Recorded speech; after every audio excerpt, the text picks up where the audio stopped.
Hello, everybody. Scott Golden here with the Golden Opportunities Coaching and Pro Wrestling Logic YouTube channels. This is the All Star Wrestling Review Series. This is Valentine's Day 1981, the year I was born, but wasn't born yet on Valentine's Day anyway. So this is the, as mentioned, 214-81 edition. Vince McMahon, Pat Patterson, including Rick McGraw, and Larry Sharp, sub for Sergeant Slaughter match from 214-81 Championship Wrestling, including Pat Patterson conducting ringside interviews with Hulk Hogan. Anyway, so kind of get to the run here. Different stars in positions of authority than used to be. Obviously, the sub for Sergeant Slaughter. Slaughter tries to run in on Rick McGraw, doesn't get where he wants to be. Larry Sharp, who is the main guy in the Monster Factory, Sharp also manages to basically, Slaughter refuses to go after McGraw, but McGraw gets frustrated because they start the Gomer chants. Gomer chants, pretty major thing for Slaughter over the next several months and years, actually, to be honest. Slaughter obviously not happy with that, so we kind of get that run. Interesting that he goes on to the AWA in mid 80s and does very well as a babyface. Anyway, Rick McGraw able and willing to go at anybody, and Larry Sharp comes out. I don't necessarily know why we're showing Championship Wrestling holdovers from the Championship Wrestling program here on All Stars, but it is what it is. Larry Sharp comes in. Larry Sharp, of course, is the leader of the Monster Factory at the time. Pretty aggressive there. Takedowns, basic stuff. Front face locks followed by go behinds by McGraw. McGraw seems to go up and down the card a good bit here in 79 through 81. Kickoffs attempted and is successfully navigated by McGraw. McGraw gets a couple of shots to the midsection of Sharp. Sharp not exactly happy fully with everything and whips him around, and Sharp goes over the top rope into the arena floor in rather spectacular fashion at the time. Then we see the win, as mentioned, for Sharp, and then we go to the Moondogs. Moondogs facing off with yet another tag team, and of course, getting closer and closer to facing off with the tag team champions here. Not quite there, but it's almost there. Moondogs with Captain Lou Albano defeating the Black Demon Johnny Ross 707 when King pins the Demon with a splash.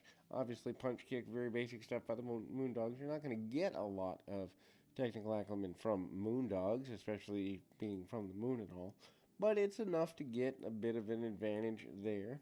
Um, kind of going forward, Lou Albano is on the outside doing some complaining, arm bars, arm locks, and basic stuff there as it relates to the run go of it, and ultimately shots to the midsection. And again, we get to some tie ups and really basic things along the way as the Moondogs continue their foray into a bit of a run there, and ultimately kind of a Black Demon wearing purple boots doesn't really make sense to me. A bit more of a brawl.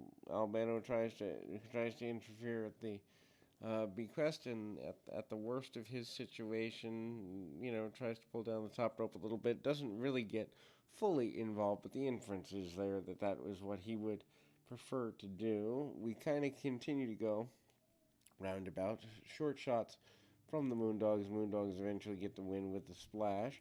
Hulk Hogan does another interview. Blassie is missing. Pat Patterson almost tries to put the idea of some minor to moderate dissension in the Fred Blassie camp. Hogan basically still daring Pat Patterson to get in the ring with him. I wonder if that ever actually happened. I don't remember it happening, but that doesn't mean that I have a vivid memory of the 40 years of wrestling history that I'm really aware of. I'd be more knowledgeable about the 70s and 60s, but it's hard to be knowledgeable about things that don't have television. I've never been a heavy reader. I'm a podcast guy. I'm a visual guy.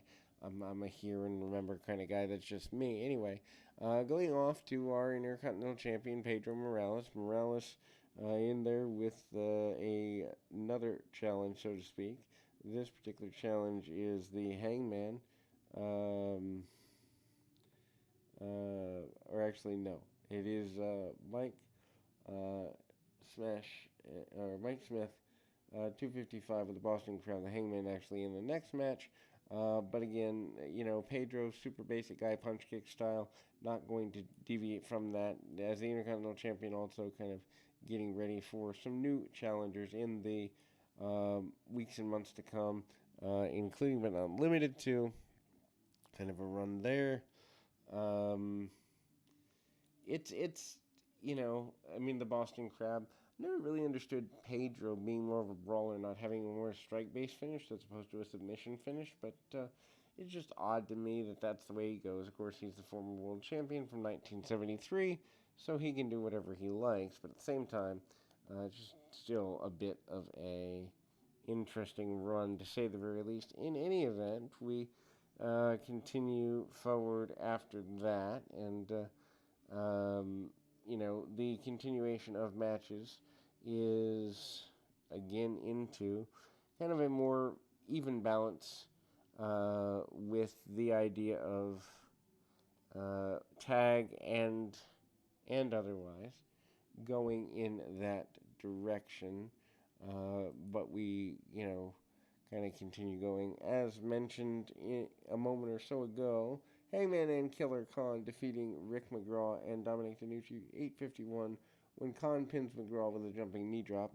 Again, members of Blassie's stable without Blassie. They talk about Blassie not being present. Kind of a weird run there as to why he's not present.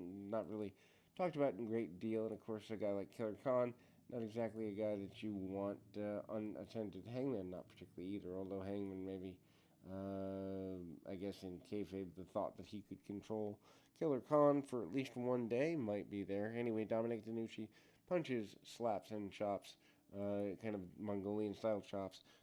Khan is the guy that they're really going for. Hangman, I don't even remember going into. Maybe he goes into 82 a little bit, but I don't think he's here at the start of 83. DeNucci takes the majority of the match from a babyface standpoint. Lots of punch kick, lots of basic stuff.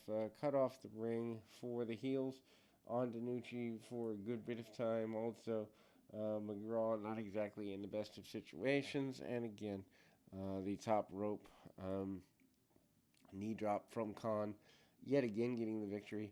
Could have really put that over as a, I don't want to say permanent finishing hold, but certainly a finishing hold that has a bit more weight behind it in terms of severity. And so obviously they get the victory here in just under 9 minutes. We move to the next in the series of matches here, which here on this Valentine's Day edition is the